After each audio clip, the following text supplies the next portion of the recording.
Hello दोस्तों, welcome to PS classes. My name Shakti और मैं आपका अपने चैनल पर स्वागत करता हूं।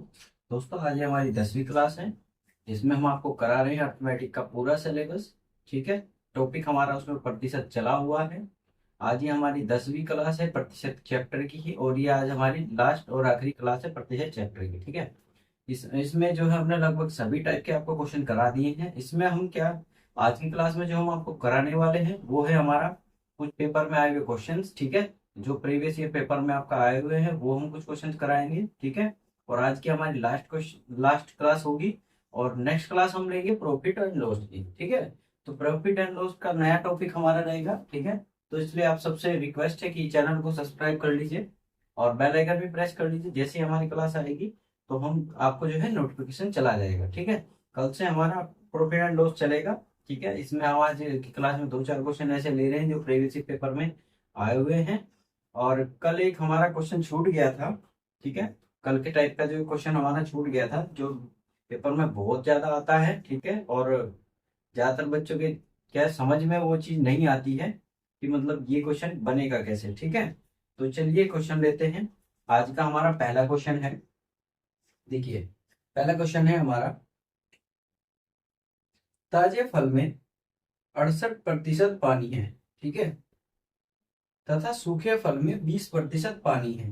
तो 100 केजी ताजे फलों से कितने केजी सूखे फल प्राप्त कर सकते हैं। देखिए, इसमें आपको क्या करना होता है। मान लीजिए आप कुछ, जैसे कि आप कुछ लाए, जैसे कि मान लीजिए आप कोई फल लाए, कोई फ्रूट लेके आए। ठीक है। अब घर लाके जैसे कि आप लाए, मान लो जैसे कि फ्रूट रहता है वो ताजा रहता है, उसमें क्या है, पानी की मात्रा ज्यादा रहती है। अब जैसे आप लाए, कुछ दिन के लिए वो रखा तो वो क्या हुआ, वो सूख जाता है। ठीक है। यानी कि उसका पानी जो है वो कम हो जाता है।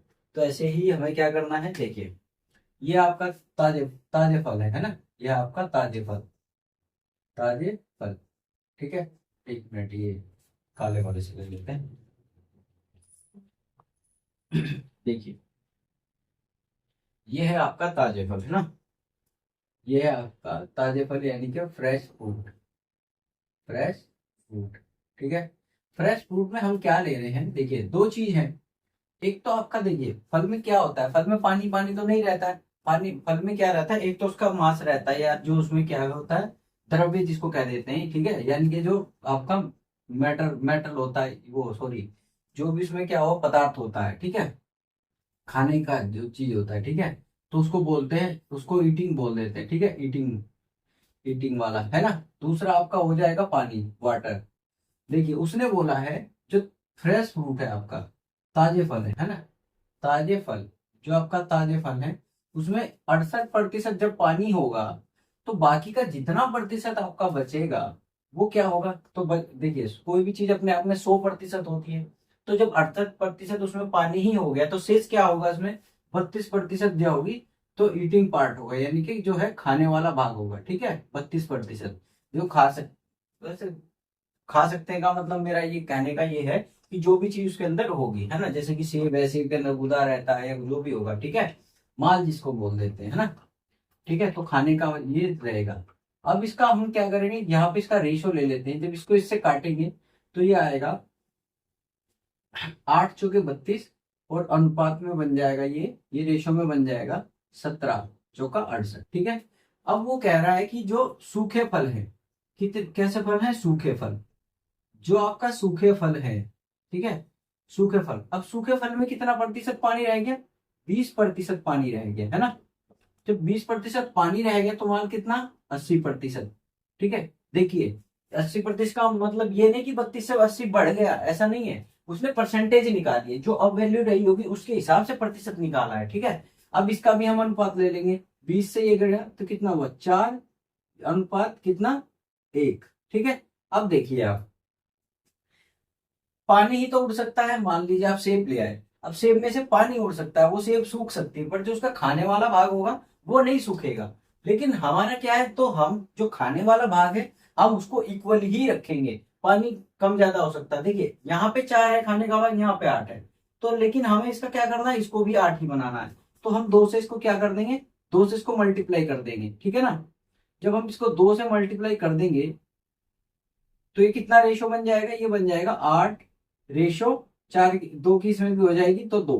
अब देखिए, खाने का भाग 8 पहले था, 8 अब है, ठीक है, ये तो हमारा इक्वल हो गया। लेकिन पानी पहले 17 था, अब 2 हो गया, पहले 17 था अब 2 हो गया, यानी कि पानी कम हो रहा है, ठीक है। तो हमें कितने फल, पानी तो कम हो ही रहा है ना। अब देखिए कितने फल हमें प्राप्त होते हैं, 8 और 2 10 kg, ठीक है, 10 kg। ये हम मान रहे हैं कि हमें 10 kg प्राप्त हो रहे हैं। लेकिन यहाँ पे फल कितने हो रहे हैं हमारे, 25। 18 और 17 जोड़ेंगे, 18 और 17 और 8 जोड़ेंगे तो कितना आएगा, 25। हमें यहाँ पे कुल 25 kg हो रहा है, और 25 से 10 kg मिल रहे हैं। लेकिन उसने कहा हमारे पास 100 kg फ्रूट है।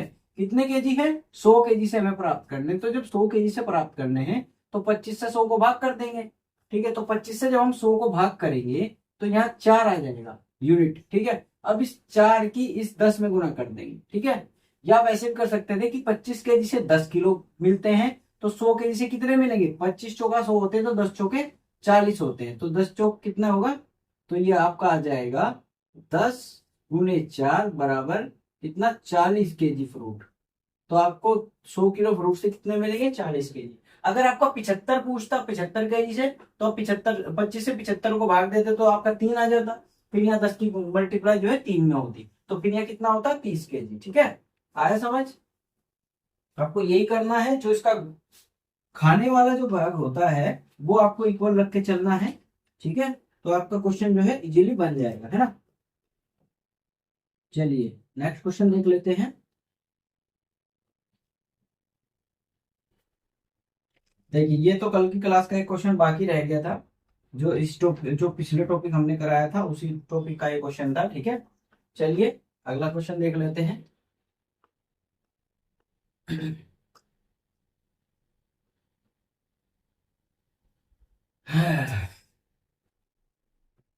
देखिए अब जो अगला क्वेश्चन हम ले रहे हैं, ये आपका एसएससी सीपीओ में आया हुआ है, ठीक है।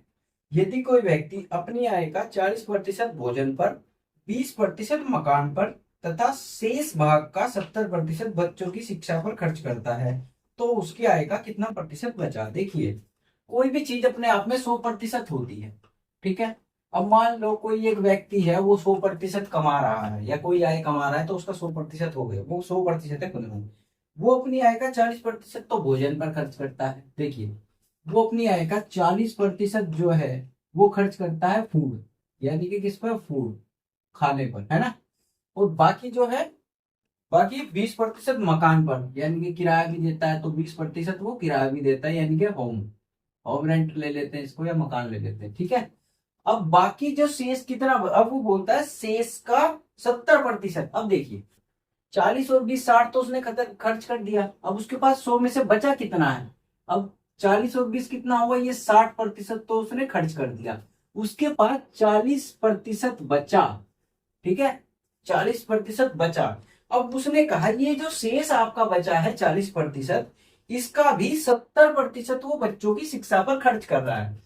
यानी कि इसमें से 40 में से, इस 40 में से 70% वो बच्चों की शिक्षा पर खर्च कर रहा है, यानी कि चाइल्ड एजुकेशन पर, ठीक है, खर्च कर रहा है।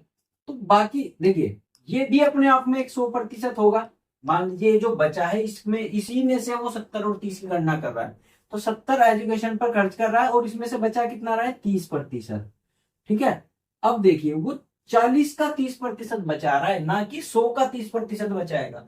जब आपको दिखे कि यहाँ पर देखिए 60 तो यही हो गया था, फिर उसने बोला कि बाकी का 70%। अब आप देखिए जब 60 यही हो गया, 70 पोषण 70 बाद में खर्च कर रहा है, तो उसका मतलब ये है कि वो शेष में से निकाल रहा है, ठीक है। तो यहाँ 40 का 30% बचा उसके पास, तो 40 का 30% एक्चुअली में होगा कितना, तो आप यहाँ निकालेंगे 40% का 30% निकालना है आपको, ठीक है। तो 40 का जब आप 30% निकालेंगे, इस शून्य से ये शून्य कट जाएगी, तो कितना आएगा, 12%, ठीक है। देखिए प्रतिशत का निशान, यहाँ तो प्रतिशत का हमने 100 लगा दिया, ये प्रतिशत ही रखेंगे क्योंकि हमें परसेंटेज में ही वैल्यू पूछी है। तो 12% उसके पास क्या हुआ, बचत हो गई उसकी, है ना, क्या होगी, बचत, ठीक है। 12% उसकी क्या होगी, बचत, ओके। तो ये उसका, उसके पास बच गया, है ना, ठीक है। इतना आया समझ। आपको जहां भी दिखे कि उन खर्चा करने के बाद भी परसेंटेज ज्यादा पूछ रहा है, तो इसका मतलब उसने शेष में से बोला है, जो बाकी का शेष बचा है, ठीक है। चलिए आई होप इतना आपकी समझ में आया होगा। चलिए नेक्स्ट क्वेश्चन देखते हैं। ठीक है, इस तरह का बहुत क्वेश्चन आता है कि शेष का, इसमें यही एक लॉजिक है कि वो आपको शेष का देगा, ना कि पूरे वैल्यू में से। ठीक है, चलिए नेक्स्ट देखते हैं। देखिए नेक्स्ट सवाल है, किसी संख्या को 15% बढ़ाया गया और फिर 25% घटाया गया, तब मूल संख्या से 22 कम, तब जो संख्या आई थी है वो मूल संख्या से 22 कम हो जाती है। तो मूल संख्या क्या है? देखिए मैंने आपको बताया है, पहला स्टेप उसने क्या किया, 15% उसको बढ़ाया। ठीक है, दूसरा प्रतिशत उसने क्या, दूसरा क्या किया उसने, घटाया कितना, 25%। अब आपको मैंने बताया 15% की जब आप फ्रैक्शन वैल्यू निकालेंगे तो ये कितनी आएगी, ये आएगी 3/20, है ना। और 25% की जब आप फ्रैक्शन वैल्यू निकालेंगे तो ये आएगी 1/4। ठीक है, मैंने आपको बता रखा है जहां पे इंक्रीज होगा, प्लस होगा, वहां पे आपको ऊपर वाला जोड़ के लिख देना है। तो देखिए अगर पहले संख्या 20 रही होगी तो उसने जब बढ़ाई तो 23 हो गई होगी, क्योंकि बढ़ाई है ना भाई। अब दोबारा उसने क्या किया, उसने कहा कि 25% घटाया, यानी कि अगर संख्या 4 रही होगी, ठीक है, ये नीचे वाला हम मूल मान के चलते हैं, अगर संख्या 4 रही होगी, है ना, ये 4 है, अगर संख्या 4 रही होगी तो यहाँ पे घटा रहा है, तो यानी कि कितनी हो गई होगी, 3। अब मैंने बताया आपको ये जो ऊपर वाले होते हैं, एक साइड नीचे ऊपर नीचे वाले होते हैं, इनकी होती है मल्टीपल और साइड बाय साइड होती है डिवाइड। ठीक है, तो 20 चौक ये हो जाएगा 80 और ये हो जाएगा 23 या 69, 69। ठीक है, अब देखिए अगर हमारी संख्या, अब रिजल्ट हमारे पास क्या है, अगर हमारी संख्या 80 थी तो अब 69 हो गई, तो कितने का डिफरेंस आया भाई, तो ये डिफरेंस आया हमारा, अगर हम इनका अंतर करेंगे तो कितने का आया, 11 का। लेकिन उसने एक्चुअली में बोला कि हमारे पास तो 22 संख्या, 22 कम हुई है भाई, लेकिन हमारे हिसाब से हुई कितनी है, 11, और सवाल के हिसाब से 22। तो हम इस 11 को ही 22 के इक्वल करेंगे। ठीक है, हम इस 11 को 22 के इक्वल करेंगे। ठीक है ना, तो जब 11 को हम 22 के इक्वल करेंगे तो कितना आएगा, 11 = 22। तो ये कितनी बार जाएगा, 2 बार, यानी कि 2 ज्यादा है, 2 गुने करनी है हमें हर चीजें। तो जब हम इसको दो आया है हमारा, तो 80 में 2 की गुना कर देंगे, 80 × 2 तो कितना हो जाएगा, 160। और संख्या अब जो हमारी होगी, अगर अब की पूछे बाद वाली संख्या, तो ये हो जाएगा, जब 69 की 2 में गुना करेंगे तो ये आ जाएगा 138। तो ये अब की संख्या होगी घटने के बाद। देखिए 22 का डिफरेंस है कि नहीं, इन दोनों में 22 का डिफरेंस है। ठीक है, तो अब जो मूल संख्या उसने पूछी है वो 160 आपका आंसर होगी, है ना। तो बाद वाली संख्या पूछता तो 138 होगी, है ना। ठीक है, चलिए नेक्स्ट क्वेश्चन पे चलते हैं। आया समझ? ठीक है, आप ऐसे ही सेम क्वेश्चन लगा करके अगर देखेंगे तो आपका क्वेश्चन इजीली बन जाएंगे। ठीक है, बस आपको क्या करना है, आपको प्रैक्टिस करनी है, सेम ऐसे ही सवाल होगी, आप कहीं से भी कर सकते हैं, किसी भी बुक से, किसी प्रैक्टिस सेट से, आप किसी में भी आपका ऐसा क्वेश्चन आएगा तो आप इसी तरह से बना सकते हैं ना। चलिए नेक्स्ट क्वेश्चन है, खाद्य तेल के मूल्य में 25% की वृद्धि होती है। खाद्य तेल के मूल्य में 25% की वृद्धि होती है। अपने बजट को बनाए रखने के लिए सुषमा इस तेल के उपभोग में 20% की कमी करती है। खाद्य तेल के कारण खर्चे में कितने प्रतिशत की वृद्धि होगी? देखिए दो चीजें होती हैं, आप अपना खर्चा कैसे निकालते हैं, आप अपना खर्चा निकालते हैं, मानने की बात है आपको कहीं कोई सामान लेने जाना है, ठीक है, तो आप दो तरीके से आप खर्चा जोड़ेंगे। कैसे? एक तो आप क्वांटिटी कितनी ले रहे हैं, मान लीजिए आप चीनी लेने गए तो आप लेके जाएंगे कि भैया 2 रुपए किलो है और 3 किलो लानी है, तो कितने कितने रुपए आपको चाहिए, 6 रुपए आपको चाहिए, तो दोनों की आपने मल्टीप्लाई कर दी। ठीक है, यानी कि आपको दो चीजें खर्चे में क्या है, देखिए खर्चे में क्या चीजें होती है, ये खर्चा है ना। तो खर्चे में दो चीजें होंगी, एक तो आपका होगी क्या, देखिए खर्चे में दो चीजें होंगी, एक तो आपकी होगी क्वांटिटी, ठीक है, यहाँ पे वो लिख देते हैं वैल्यू। ठीक है, वैल्यू एक तो मूल्य हो गया और प्राइस कर देते हैं इसको, एक तो हो गया आपका प्राइस और एक हो गया आपका क्वांटिटी। ठीक है, क्वांटिटी ये आपका खर्चा होता है ना। तो अब वो कह रहा है कि खाद्य तेल, वो तेल लेने गया तो 25% की वृद्धि हो गई तेल में। तो जब तेल में 25% की वृद्धि हो गई है तो आप क्या करेंगे, देखिए 25% की वृद्धि हुई मूल्य में, है ना, मूल्य में 25% की वृद्धि, ये आपका मूल्य हुआ। तो 25% की फ्रैक्शन वैल्यू कितनी होती है आपका, 25% की फ्रैक्शन वैल्यू होती है आपका 1/4, है ना। एक सेकेंड, ये आपका हुआ प्लस के 25% बढ़ा, है ना। 25% की फ्रैक्शन वैल्यू 1/4। तो यहाँ पे वृद्धि हो रही है, यानी कि अगर प्राइस उसका 4 था तो अब उसका 4 प्राइस कितना हो गया, 5। ठीक है, क्योंकि वृद्धि हो रही है तो हम इसको इसमें जोड़ करके लिखेंगे। ठीक है, पहली वैल्यू 4 थी तो अब 5 हो गई। अब उसने क्या किया, रेट बढ़ते ही उसने क्या किया भाई, जब जैसे कि मान लो रेट बढ़ता है तो हम क्या करते हैं कि भाई अब जो है इसकी खपत जो है हमें कम करनी पड़ेगी ताकि हमारा खर्चा ना बढ़े। ठीक है, तो वो क्या करता है, अपनी खपत उपभोग मतलब कंज्यूम कंज्यूम मतलब कि वो जितना खर्च कर रहे थे, ठीक है, तो 20% की कमी करती है, तो 20% की कमी कर दी। अब ये जो क्वांटिटी है इसमें उसने क्या किया, क्वांटिटी में उसने 20% की कमी कर दी, माइनस के 20%। और 20% की फ्रैक्शन वैल्यू कितनी होती है जब आप इसको निकालेंगे, 1/5 होती है। ठीक है, अब यहाँ पे वो कमी कर रहा है, कमी का मतलब अगर पहले वो 5 kg खरीद रहा था तो वो कितना खरीदेगा, वो 4 ही kg खरीदेगा भाई। ठीक है, अब वो कितना खरीदेगा, 4 ही kg खरीदेगा। अब देखो पहले उसका खर्चा कितना हो रहा था, पहले रेट अगर 4 था तो 5 किलो खरीद रहा था, तो टोटल खर्चा कितना हो रहा था आपका, 4×5 = 20। तो 20 रुपए का उसका खर्चा हो रहा था। अब जो है 5 रुपए किलो तेल हो गया और उसने क्या कर दिया, 4 किलो खरीदना शुरू कर दिया, कम खाएगा तो जिसकी गुना करेंगे तो कितना आएगा, 20। तो उसका खर्चा बढ़ा कितना, देखिए पहले भी 20 खर्च कर रहा था, अब भी 20 खर्च कर रहा है, तो उसका तो खर्चा बढ़ा ही नहीं। तो कितना बढ़ा, 0%, है ना। 0% इंक्रीज होगा उसका खर्चा। ठीक है,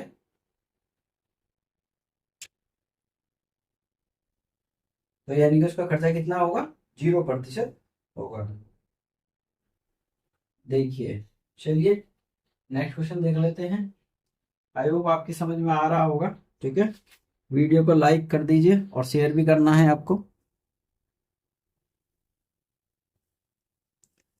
चलिए नेक्स्ट क्वेश्चन देख लेते हैं। कल से नया टॉपिक है हमारा प्रॉफिट एंड लॉस का, हम क्वेश्चन लेंगे कल। ठीक है, कल हम प्रॉफिट एंड लॉस का बेसिक समझेंगे। ठीक है, उसके बाद उसके क्वेश्चन डिस्कस करेंगे 2-4, फिर हम जो है वो नेक्स्ट हम क्वेश्चन लेंगे, है ना। चलिए नेक्स्ट देखते हैं। क्रिस्टी ने अपनी आय का 10% अनाथालय को दान दे दिया और शेष का 20% अपने बैंक में जमा कर दिया। अब उसके पास 7200 रुपये बचे हैं, तो उसकी आय कितनी है, मैंने अभी आपको बताया था। मान लीजिए उसकी आय 100% थी। मानना क्या है, कोई भी चीज अपने आप में 100% ही होती है। तो उसने 10% जो है अनाथालय को दे दिया। ये जो उसने 10% है ये अनाथालय में दे दिया, ठीक है, ऑर्फनेज में दे दिया, है ना। और बाकी उसके बाद देखिए 100 में से जब 10 उसने दान दे दिया तो उसके पास बचा कितना, 90% बचा। ठीक है, 90% बच गया। अब उसने बोला है कि जो उसके पास बचा शेष, उसका 20% अपने बैंक में जमा कर दिया। अब उस जो ये 90% बचा था, इसमें से भी उसने दो काम किए। क्या काम किए, उसको दो जगह डिवाइड किया। कैसे, ये 20% उसने क्या किया, जमा किया, ठीक है, बैंक में। ये उसने बैंक में जमा कर दिया। अब 20% जब उसने जमा कर दिया तो 80% बचाया होगा बाहर। ठीक है, 80%। तो उसके पास बचा कितना टोटल, 90 का 80% बचा। किसका बचा, 90 का 80%। ठीक है, 100 का 80 नहीं, 90 का 80% बचा, है ना। क्योंकि 100 का 80 इसलिए नहीं बचेगा क्योंकि शेष का बोला है हमें, ठीक है, शेष का। तो 90 का 80% बचा, तो 90 का 80%, 90% का 80% कितना हुआ, इसको निकालेंगे तो कितना आएगा, प्रतिशत यहाँ से हटा देंगे तो डबल जीरो लगा देंगे। ठीक है, 2 जीरो से 2 जीरो कट जाएगी, ये आएगा आपका 72%। तो उसके पास कुल पैसा 72% बचा। अब लेकिन उसने क्वेश्चन के हिसाब से दिया कि 7200 रुपये बचा। तो जब 72% उसके पास कुल पैसा बचा है तो ये आपका हो जाएगा 72% बराबर हो जाएगा 7200 के। ठीक है, तो 7200 के बराबर होगा तो उसकी कुल आय निकालनी है तो 100% निकालना है। तो 100% जब हम निकालेंगे तो कितना आएगा, ये 72 से ये आ जाएगा आपका 10,000 रुपया। ठीक है, तो उसकी आय कितनी है, 10,000, है ना। ठीक है, 10,000 रुपये आ जाएगी उसकी आय। क्योंकि जो चीज परसेंटेज में खुद ही होती है वो होती है 72%। जब 7200 रहे तो 100% कितना होगा, 10,000। ठीक है, इसमें कुछ नहीं करना था। ये भी आपका सीपीयू में आया हुआ है, एसएससी सीपीयू में। चलिए नेक्स्ट क्वेश्चन देख लेते हैं, आई होप आपको समझ में आ रहा होगा। ठीक है, चलिए नेक्स्ट क्वेश्चन देखते हैं।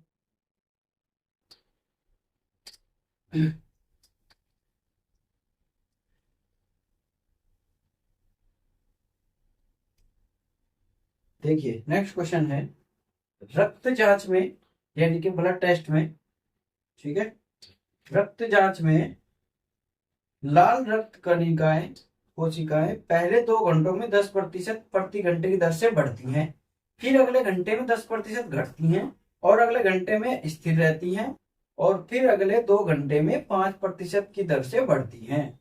यदि मूलतः लाल रक्त कोशिकाएं 40,000 थी तो 6 घंटों के बाद लाल रक्त कोशिकाओं की अनुमानित संख्या ज्ञात करो। देखिए लाल रक्त कणिका आपको दिया है, उसने दिया है, देखिए पहले घंटे में वो क्या करती हैं, 10% बढ़ती हैं, और दूसरे घंटे में भी 10% बढ़ती हैं, ये परसेंटेज में है, और तीसरे घंटे में क्या होता है, वो 10% घट जाती है, और चौथे घंटे में वो इक्वल ही रहती है। ठीक है, इक्वल का मतलब जो कितने रहती है।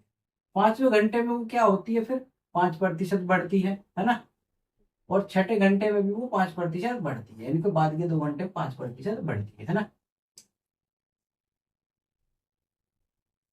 चलिए अब देखिए, यहाँ पे आपका 10% बढ़ी तो फ्रैक्शन वैल्यू 1/10 होती है, तो बढ़ के कितनी होगी, 10 से 11 हो जाएगी।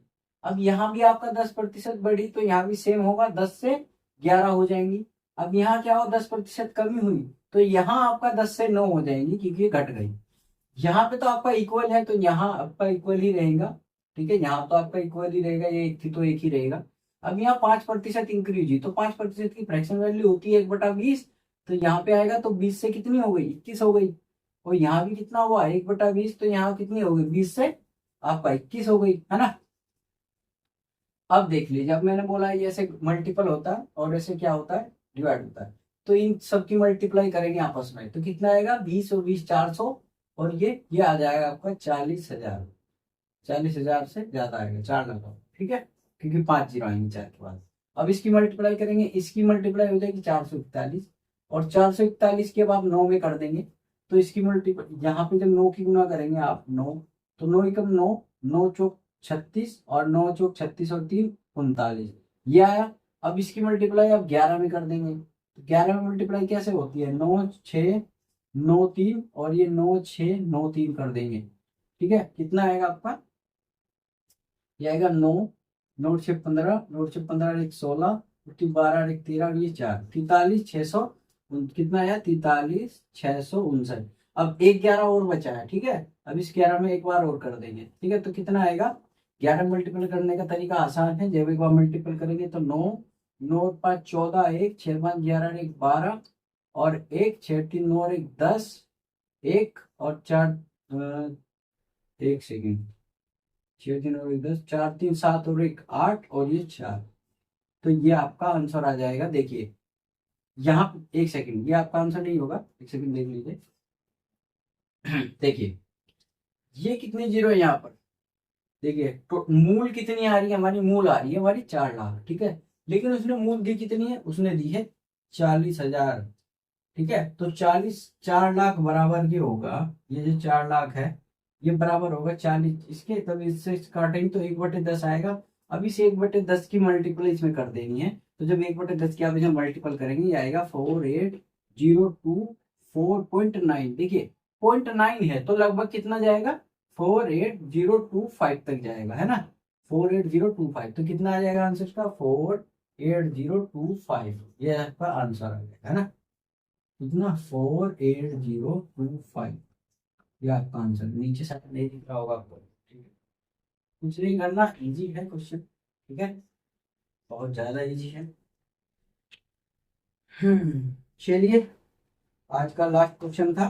ठीक है, अब आपको मिलेंगे हम कल की क्लास में नए टॉपिक के साथ में। ठीक है, कल की हमारी 11वीं क्लास होगी, और उसमें हम ले रहे हैं आपका प्रॉफिट एंड लॉस, और प्रॉफिट एंड लॉस की पहली क्लास है, उसमें हम बेसिक आपको बताएंगे, उसके बाद हम क्वेश्चन लगाने शुरू करेंगे। ठीक है, उसमें भी हम टाइप वाइज टाइप चलेंगे, जितने भी आपके टाइप बनते हैं सारे टाइप हम उसमें आपको कवर कराएंगे। ठीक है, तो आप क्या तैयार रहिए कल नए टॉपिक के साथ में, ठीक है। और वीडियो को लाइक करिए ज्यादा से ज्यादा, शेयर भी करिए, जितने आपके यार दोस्त हैं, ग्रुप आपके पास है, सब में शेयर करिए, सपोर्ट करिए, ठीक है। आप जैसे जैसे सपोर्ट करेंगे हम ऐसे ही आपकी और ज्यादा हेल्प कर पाएंगे, ठीक है। चलिए अब आपसे विदा लेते हैं, मिलेंगे।